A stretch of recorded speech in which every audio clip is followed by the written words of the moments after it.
The journey begins not with a view of a star, but with the absence of one. In this sector of the galaxy, the star charts claim there should be a blazing yellow sun, a gravity anchor for a dozen planets, but the eyes see only darkness. It is a strange, matte black void that blocks out the background stars, a circle of nothingness hanging in the cosmic web. This is not a black hole. It does not distort the light around it. It just sits there, a massive silhouette against the Milky Way. As the distance closes, the darkness resolves into texture. It is not empty space, it is a wall.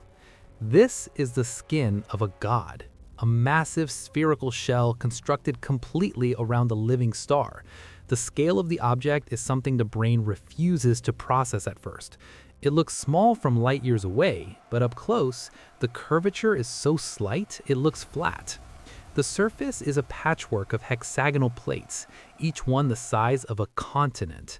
They interlock with the precision of a watch, millions of them stitched together to form a barrier that keeps the light in. The surface is rugged, covered in the scars of micrometeoroid impacts and the dust of eons. It looks ancient, like a tomb built for a giant, but it is very much alive. Approaching the equator of this megastructure, the activity becomes visible. Swarms of maintenance drones, looking like specks of silver dust, glide over the surface. These specks are actually the size of skyscrapers. They crawl over the metal skin, repairing cracks and welding seams. The silence of the vacuum is heavy here. There is no sound of the massive industry happening just meters away. The entry port opens like a mechanical iris, a massive gate wide enough to swallow a moon. The darkness of the exterior gives way to a blinding, sudden brilliance. Passing through the crust of the sphere is like driving through a tunnel that connects night to eternal noon. The hull is hundreds of miles thick, a layered cake of armor, radiators, and living quarters. Then, the tunnel ends and the interior is revealed. The view changes instantly from the black of space to a wash of blue and green and gold. The interior of the sphere is a hollow world, and hanging in the absolute center, perfectly suspended, is the sun.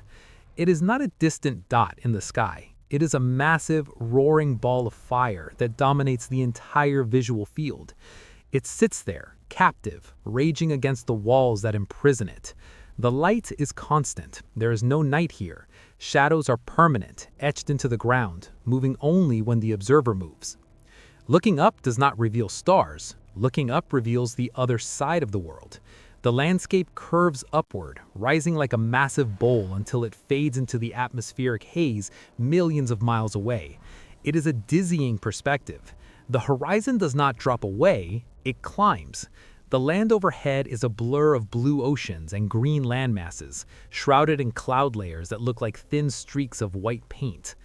The atmosphere here is regulated by machines. Clouds do not form randomly. They are generated by massive vapor towers that pump moisture into the air. The weather is a scheduled event. Rain falls in precise grids. The wind is a circulation system designed to move heat from the equator to the poles of the shell. Below, on the inner surface, the terrain is a mix of the natural and the artificial. There are mountains, but they are perfectly spaced to support the structural integrity of the shell. There are oceans, but they are shallow trays of water heated by the central fire. The ground is covered in vegetation that has adapted to the constant light. The trees are tall, with leaves that are dark, almost purple, designed to soak up the intense radiation. There are no seasons. It is an eternal summer.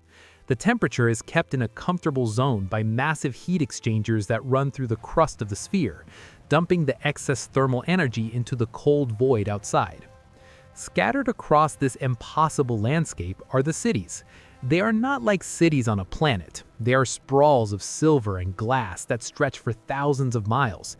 Without the curvature of a small planet to hide them, the lights of these cities can be seen stretching all the way up the curve of the world. A single city here could house the entire population of Earth comfortably. The architecture is tall and thin, reaching up towards the central sun, connected by hyperloops that look like spider webs. In the space between the inner surface and the central sun, there are objects floating. These are the power collectors. Satellites the size of islands orbit the star in tight formations. They are the harvesters. They dip into the upper atmosphere of the sun, sucking up plasma and raw energy. Beams of pure light connect these collectors to the receiving stations on the shell's surface. It looks like the sun is being drained by a million glowing straws. The energy pulsating through the system is enough to power a galaxy, but it's all contained here, used to run the simulation of paradise. The gravity here is artificial. Since the shell does not spin fast enough to create gravity on its own, the floor is lined with gravity plates. Walking feels normal, but a jump feels slightly floaty. Dropping an object sees it fall straight down, but looking at the distant horizon can cause a sense of vertigo. The mind knows that down is actually out, towards the cold of space, and up is towards the fiery furnace in the center. Moving across the surface, the terrain changes.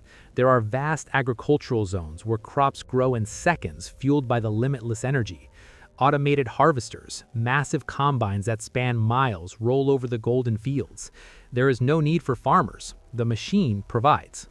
The water in the rivers flow uphill in some places, pumped by magnetic drives to ensure distribution across the curve of the world. The atmosphere gets thicker near the massive support pillars. These pillars are towers that reach hundreds of miles into the air, acting as anchors for the weather shielding. They hum with a low-frequency vibration that can be felt in the teeth. They are the spines of the world, keeping the shell from collapsing under its own massive weight or being torn apart by the gravitational pull of the star. Further along the equator of the interior, there is a zone dedicated entirely to industry. Here, the green gives way to the gray of factories, but there is no smog. The waste is broken down at the atomic level and recycled. Nothing is wasted in a closed system. Massive fabricators build ships, tools, and more machines. The raw materials come from asteroid mining ships that enter through the ports, dumping their rocky cargo into the smelters. The metal flows like water, shaped by magnetic fields to perfect forms. The central star, the prisoner, occasionally flares. A solar storm erupts from its surface, a whip of plasma lashing out. On a planet, this would be a disaster. Here, it is just a surge in the grid. The magnetic shields around the collectors catch the storm, absorbing the radiation and converting it into stored power. The auroras caused by this are not just at the poles. They ripple through the entire interior atmosphere, painting the air in shifting curtains of neon green and pink. It is a light show on a cosmic scale. Life here moves at a different rhythm. Without the cycle of day and night, time is measured in cycles of production and rest. The inhabitants, whoever they are, live in the towers that overlook the silver oceans. They travel via the hyperloops that cut through the crust, moving from one side of the sphere to the other in minutes. The distance is vast, millions of miles, but the speed of travel renders it small. There are wild zones too, areas left intentionally untamed. Here, the designers built distinct biomes. A frozen tundra sits next to a tropical jungle, separated by invisible thermal curtains. It is a zoo for ecosystems, preserving the biology of 1,000 different worlds. Strange creatures roam these sectors, animals brought from lost planets, thriving under the artificial light. A herd of six-legged grazers moves across a purple plain, watched by drones that catalog their numbers. The water cycle is fascinating to observe.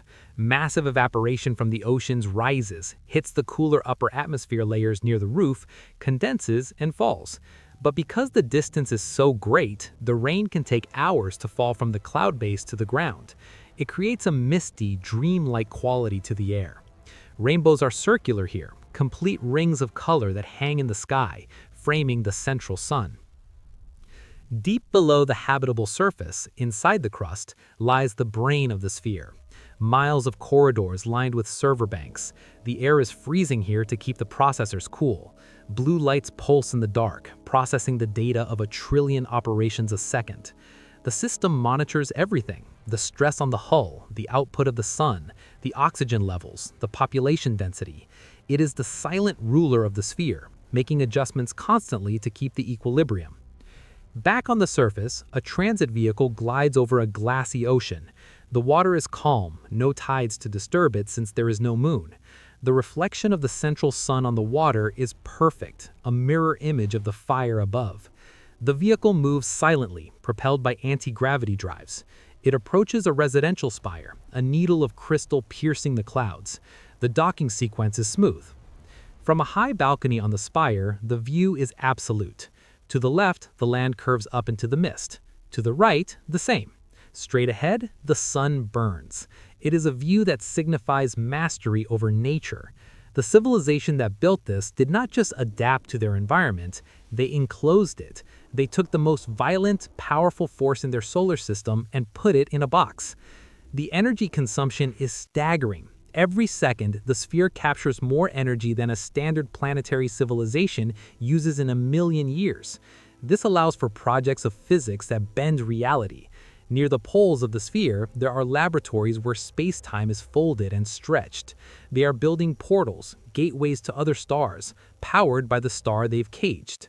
As the journey continues,